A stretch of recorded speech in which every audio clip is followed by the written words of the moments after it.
Everyone, चलिए welcome back to my channel science wonders. इसी class में मैंने आप लोगों को बताया था हाउ टू फाइंड वैलेंसी। उसके बाद मैंने आपको केमिकल फॉर्मूलाज बनाने सिखाए थे वैलेंसी की हेल्प से।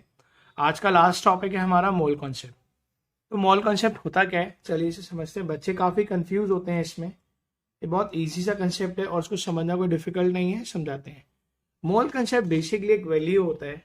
अब जैसे आप कोई सामान खरीदते, सपोज वो एक जो आपने सामान खरीदा, जैसे एक डजन ले लो। एक डजन आपने क्या करे, ऑरेंजेस लिए। तो एक डजन की वैल्यू कितनी होती है भाई, फिक्स है 12, यानी कि एक डजन में 12 पीसेज होंगे। ऐसे ही होता है वो मोल।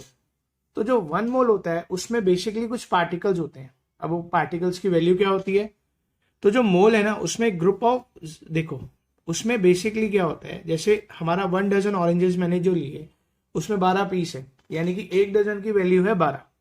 उसी तरीके से मोल, बेसिकली मोल कंसेप्ट में जब हम मोल के बारे में पढ़ते हैं तो मोल भी एक वैल्यू को रिप्रेजेंट करता है।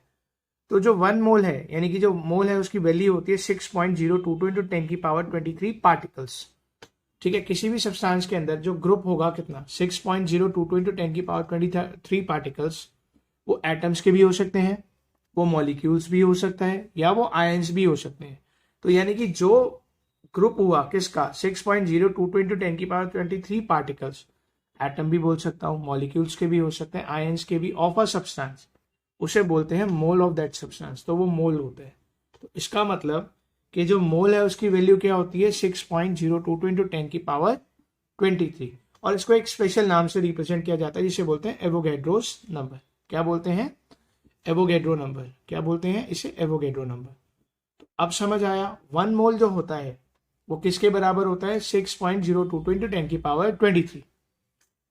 अब मैं अगर बात करूं 1 मोल ऑफ एटम, तो उसमें कितने होंगे, सेम नंबर होगा, 6.022 इंटू 10⁻23। अब यहाँ पे हम अगर एटम्स की बात कर रहे हैं 1 मोल, तो एटम्स लिख देंगे। अब मैं अगर बात करता हूँ कि 1 मोल ऑफ मॉलिक्यूल्स, अगर हम बात करते हैं 1 मोल ऑफ मॉलिक्यूल, तो उसमें कितने होंगे, उसमें भी कितने सॉरी मॉलिक्यूल्स होंगे। अगर मैं बोलता हूँ 1 मोल ऑफ एटम है तो भी कितना होगा, 6.022 इंटू 10⁻23 पार्टिकल्स, सॉरी एटम्स। तो ऐसे ही 1 मोल में क्या होगा, अगर मैं 1 मोल मॉलिक्यूल बोलता हूँ तो उसमें भी क्या होगा, 6.022 इंटू 10⁻23 मॉलिक्यूल्स होंगे। तो ये वैल्यू है। ठीक है, ये समझ आया बेटा। तो अगर मैं एग्जाम्पल लूँ कि भाई सपोज करो मुझे क्या करना है, मुझे एग्जाम्पल लेना है और मैं बोलता हूँ कि आप ये बताओ कि 1 मोल ऑफ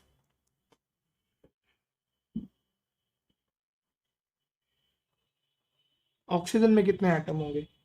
तो 1 मोल ऑफ ऑक्सीजन में उतने ही एटम होंगे जितने 1 मोल एटम की वैल्यू है। कैसे, अभी समझाते हैं। देखिए 1 मोल ऑफ ऑक्सीजन एटम कितने होंगे, उसकी वैल्यू क्या होगी, 6.022 इंटू 10⁻23। अब मैं यहाँ बोल सकता हूँ किसका है भाई, ऑक्सीजन का पूछा है, तो ये ऑक्सीजन के एटम हो गए। प्रॉब्लम यहाँ नहीं आती है, प्रॉब्लम हमें आती है इसके न्यूमेरिकल किस तरीके से सोल्व किए जाए। तो उसके लिए क्या होता है ना, कुछ फॉर्मूलाज हैं, वो भी आपको समझाता हूँ। और फिर देखो जब हम न्यूमेरिकल्स करेंगे तो हम इसे इजीली क्या कर रहे हैं, देखेंगे आप कि इसको आप इजीली आराम से कर पा रहे हैं विदाउट एनी प्रॉब्लम। चलिए, तो ये समझ आया। तो अगर मैं बोलना चाहूँ कि 1 मोल ऑफ एटम जो है of an element has mass equal to the gram atomic mass, समझिए इसका मतलब क्या होता है कि 1 मोल ऑफ एटम जो भी है ना किसी एलिमेंट का, उसका जो मास होगा वो उसके एटॉमिक मास के बराबर होगा। ठीक है, सो 1 मोल ऑफ एटम है किसी भी एलिमेंट का, उसका जो मास होता है ना वो उसके ग्राम एटॉमिक मास के इक्वल होता है। दैट इज जो उसका मास है किसी भी एलिमेंट का 1 मोल के, उसके ग्राम एटॉमिक मास, दैट इज जिसको हम यू से रिप्रेजेंट करते हैं, उसके इक्वल होता है। ठीक है, अब मेरी बात सुनो। अब कुछ इंपॉर्टेंट फॉर्मूलाज हैं जिसको हमने पढ़ना है। पहला फॉर्मूला क्या है, अगर मुझे नंबर ऑफ मोल्स फाइंड करना है, देखो 3 कंडीशन आएंगे हमारे पास और इसके ऊपर बेस्ड भी मैं न्यूमेरिकल्स भी कराता हूँ। इंपॉर्टेंट फॉर्मूला क्या है कि देखो नंबर ऑफ मोल्स फाइंड करना है, तो देखो मोल्स को मैं रिप्रेजेंट करता हूँ किससे, एन से। नंबर ऑफ मोल्स निकालना है एन से। अगर मुझे किसी सब्सटेंस का गिवन मास है, अगर मैं उसका मोलर मास निकालूं तो मैं फाइंड कर लूंगा। अब ध्यान से देखना, नंबर ऑफ मोल्स को रिप्रेजेंट किया जा रहा है एन से, गिवन मास को रिप्रेजेंट करेंगे स्मॉल एम से, मोलर मास को रिप्रेजेंट करेंगे कैपिटल एम से। तो मेरे पास यहाँ पे नंबर ऑफ मोल्स का फॉर्मूला बन गया N equal to M by M। ये कौन से केस में होगा? जब मुझे एटम का गिवन मास गिवन हो और उस एटम का अगर मैं मॉलिक्यूलर मास निकाल लूं तो मैं आराम से नंबर ऑफ मोल्स फाइंड कर सकता हूं। ठीक है, अब ऐसे ही सेकेंड फॉर्मूला होता है, देखो कौन सा।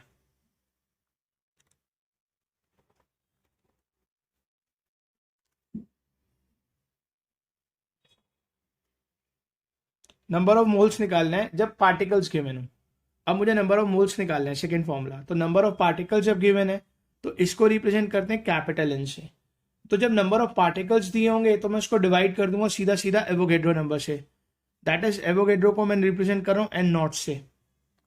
तो यहां से मेरा फॉर्मूला बन जाएगा N equal to N by N naught. समझ आया? नंबर ऑफ मोल्स निकालना है अगर गिवन मास है तो उसका फॉर्मूला होता है N equal to given mass upon molar mass. तो N equal to M by M, और पार्टिकल से निकालना है तो N equal to N by N naught. समझ आया? अब अगर समझो मुझे नंबर ऑफ पार्टिकल्स दिया है, मुझे एवोगेड्रो नंबर दिया है और मुझे मोलर मास दिया है, और कहते हैं नंबर ऑफ गिवन मास निकालो किसी एलिमेंट का, तो कैसे निकालेंगे?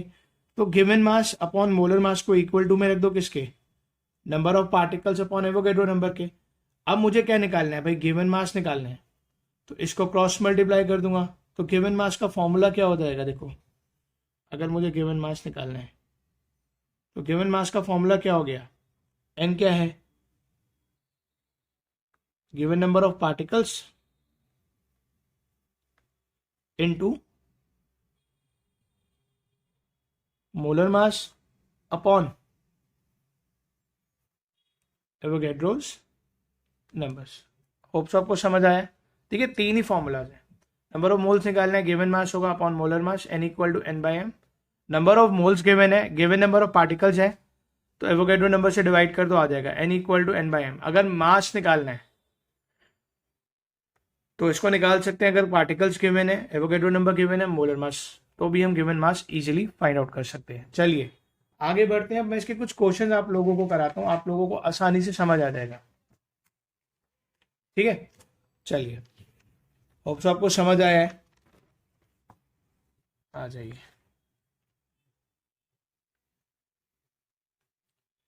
बात करते हैं कैलकुलेट। देखो पहला क्वेश्चन है, calculate the number of iron atoms in a piece of iron. भाई एक आयरन का सपोज करो ये पीस है एक, जिसका वेट है 2.8 ग्राम। ठीक है, एक आयरन रॉड है, ये आयरन पीस है और इसका वेट है बेटा 2.8 ग्राम। ठीक है, और वो कहता है calculate the number of iron atoms in a piece of iron weighing इतना। भाई पीस दे दिया, अब ग्राम में है, और एटॉमिक मास बता दिया आयरन का भाई 56 U है, और मुझे क्या निकालना है? Number of iron atoms. तो एक बात बताओ, अगर मैं बात करूं कि 1 मोल ऑफ आयरन अगर होता तो उसमें कितने पार्टिकल्स होते? 56 ग्राम। उसका ग्राम एटॉमिक मास होता। अभी मैंने बताया था ना कि जस्ट पीछे ही बताया अभी मैंने आप लोगों को, ये क्या पढ़ा अभी हमने इसमें कि 1 mole of atom of element, उसका जो मास होगा वो ग्राम एटॉमिक मास के बराबर होगा। तो यहाँ देखिए, तो 1 मोल ऑफ आयरन जो है वो किसके बराबर होगा? 1 mole of iron equal to होगा किसके बराबर? 56 ग्राम। दैट इज, ये हो गया मेरा ग्राम एटॉमिक मास ऑफ आयरन।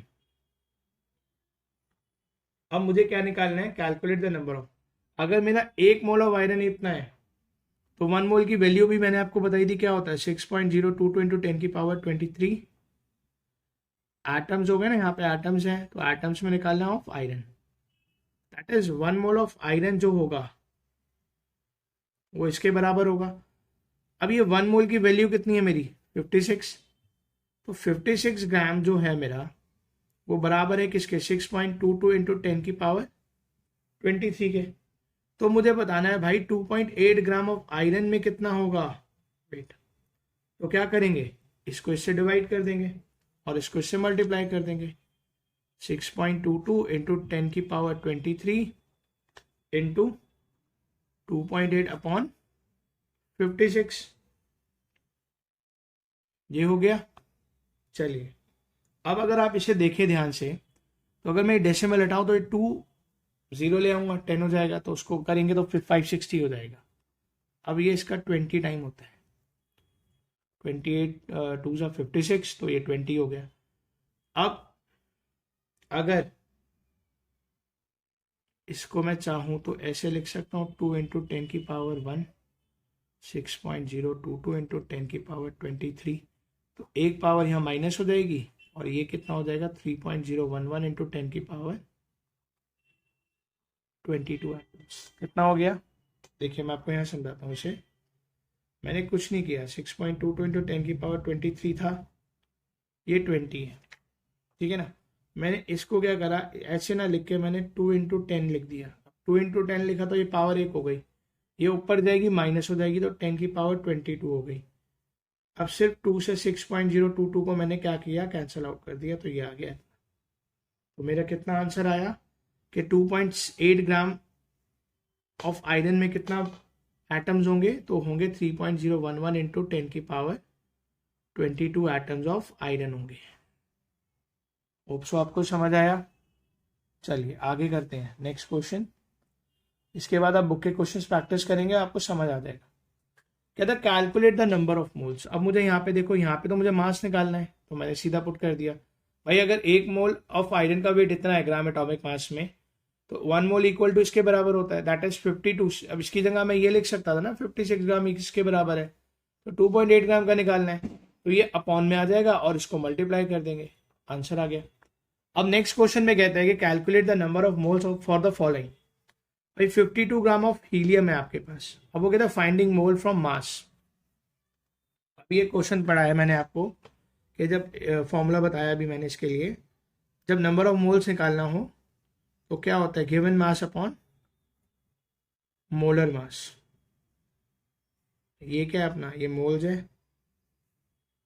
तो बेटा एक बात बताओ, इसको बोलते हैं क्या, m, और इसको कैपिटल M, तो n equal to m by m। यहाँ पे हम निकाल के इसको पुट कर सकते हैं। अब देखिए मेरे पास बेटा गिवन मास कितना है मेरे पास, 52 ग्राम किसका है, ऑफ हीलियम। अब मैं मोलर मास अगर निकालूं हीलियम, तो हीलियम का एटॉमिक नंबर 2 होता है, और मैंने बताया था इवन नंबर है तो 2 से मल्टीप्लाई करोगे तो ये आ जाएगा 4u। अब निकालना आसान हो गया, फॉर्मूला में पुट कर दो given mass upon molar mass, तो नंबर ऑफ मोल्स आ जाएंगे 52 अपॉन 4 1 जा 4 3, तो कितने नंबर ऑफ मोल्स आए 13। तो ये किससे निकाला, गिवन मास अपॉन मोलर मास के फॉर्मूला से। नेक्स्ट देखो बेटा, नेक्स्ट कहता है कि अगर 12.44 इंटू 10 की power 3 number of helium atoms आपके पास है, दैट इज ये पार्टिकल्स में दे दिया। अब किस में दे दिया, ये पार्टिकल्स की फॉर्म में दे दिया है, ठीक है। तो finding mole from number of particles, number of particle से मुझे क्या निकालना है, मोल्स निकालने हैं। तो अभी मैंने आपको बताया था कि नंबर ऑफ मोल्स निकालना है तो number of given number of particles upon Avogadro number. तो n कितना है, गिवन नंबर ऑफ पार्टिकल्स कितने हैं,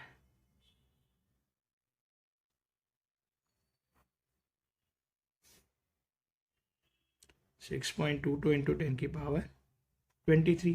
तो इससे तो ये कैंसिल आउट हो गया। अब ये देखो, ये इसका डबल है, ये इसका डबल है, दैट इज 2। तो नंबर ऑफ मोल्स कितने आ गए, 2। होप सो आपको समझ आया। चलिए एक और क्वेश्चन करा देता हूँ, उसके बाद हम क्लास का लेक्चर कंप्लीट करेंगे, और उसके बाद आपको कोई डाउट आएगा नहीं, अकॉर्डिंग टू मी, मुझे तो लगता नहीं अब आना चाहिए। चलिए एक क्वेश्चन लिखते हैं।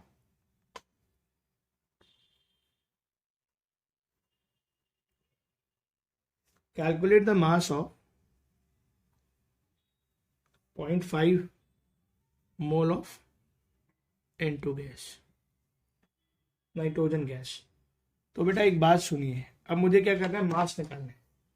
तो कितने का निकालना है, और 0.5 मोल ऑफ नाइट्रोजन गैस। तो बेटा एक बात सुनो, 1 मोल ऑफ नाइट्रोजन गैस जो होती है ये किसके बराबर होती है, 6.022 इंटू 10 की power, sorry 1 mole of N2 gas जो होगी उसके ग्राम एटॉमिक मास के बराबर होगी, अभी बताया था ना मैंने आपको। तो N2, अब मैंने आपको बताया N2 कितने पार्टिकल्स हैं, 2, ठीक है। और नाइट्रोजन का एटॉमिक मास क्या होता है 14, तो कितना हो गया 28 ग्राम। तो 1 mole of N2 gas equal to कितने के बराबर है 28 ग्राम के, ये इसका ग्राम एटॉमिक मास है। ठीक है, तो 0.5 मोल निकालना है मैंने, 0.5 मोल ऑफ N2 गैस इसका बताना है। तो क्या होगा, इससे मल्टीप्लाई कर देंगे भाई। 1 mole of N2 gas equal to 28 gram, क्योंकि N2 का नाइट्रोजन का एटॉमिक मास 14 होता है, तो नाइट्रोजन के 2 पार्टिकल्स हैं, 2 पार्टिकल्स हैं तो 14 से मल्टीप्लाई किया 28 आ गया। और 0.5 मोल ऑफ N2 गैस बताना है, तो इससे करोगे तो कितना आएगा 14 ग्राम ऑफ N2 गैस। तो हमने क्या करा, मास भी निकाल लिया। तो सिर्फ खेल कुछ नहीं है, मास का याद रखना है, फॉर्मूलाज याद रखने हैं और इजीली आप इसको क्या कर सकते हैं, सॉल्व कर सकते हैं। होप तो समझ आया। चलिए, अगर समझ आया तो वीडियो को लाइक सब्सक्राइब शेयर जरूर करना है। चलिए बाय।